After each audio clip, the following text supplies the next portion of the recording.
केंद्रीय अर्थमंत्री निर्मला सीतारमण यांनी 2024 आणि 25चा देशाचा आर्थिक पाहणी अहवाल लोकसभेमध्ये सादर केलाय।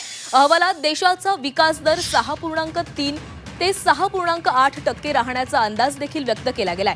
गुंतवणुकीला चालना मिळण्यासाठी देखील अपेक्षा व्यक्त केल्या जात आहेत। जानेवारी ते मार्च मध्ये महागाई दरात घट होण्याची शक्यता असून 2025 ते 26 मध्ये भारताची आर्थिक स्थिती चांगली राहण्याचा अंदाज देखील या अहवालातून व्यक्त करण्यात आलाय।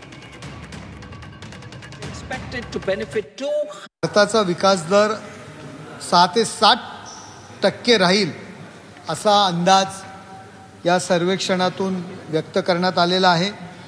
2024-25 मध्ये औद्योगिक वाढीचा दर 6.2 एवढा होता। महागाई दर 24 मध्ये 4.9% इतका होता। चौथ्या तिमाहीमध्ये महागाई कमी होईल असा सुद्धा अंदाज आहे।